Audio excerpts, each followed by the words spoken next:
Well, for me, it's the New England Patriots.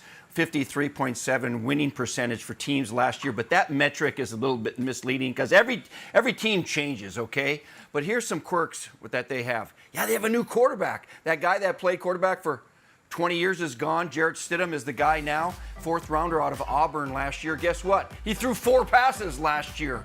But you know what? And one was picked. He completed 2. But you know what? Not to worry, because the guy Dion knows very well. Brett Favre threw 4 passes when he was in Atlanta when Dion was taking him shopping for clothes. Remember that year? He had 4 passes, couple picks. He turned out to be okay. If Jarrett Stidham turns out like Brett, you'll be fine.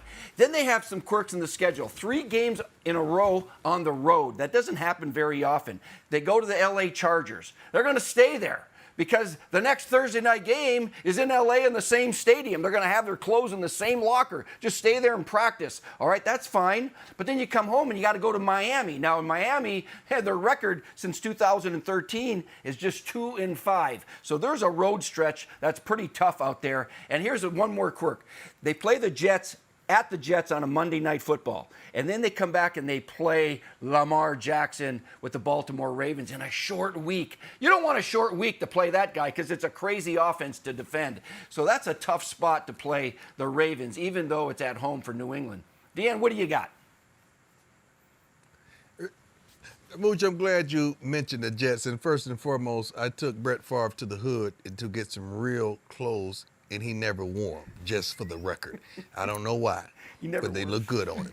And when you think about the Jets, we need a New York team in sports to be successful. We just need it. It makes everything better. I don't give a darn if the Giants, the Jets, the Yankees, the Mets, I don't care. We just need one of them to ball out. But the Jets, man, you're talking about Donald, third-year quarterback. Hadn't played great, hadn't played bad. I think he's going to be okay. And you think about Le'Veon Bell in his second year there. The guy really don't want to be there. You can call it what you want. There ain't no way you want to go through that. 7-9 a year ago, they're getting a little better. But look at this darn schedule. The Bills, the 49ers, put the schedule back up there. I want you to look at this darn schedule real slow. I mean, the Bills, the 49ers, you start off with that? With a team that was 7-9, you want them to get off to a good start, to get going with this young quarterback, this young offense. But come on, man, that don't even make sense, man. It really don't. You got to help these guys. Then you go to the Colts.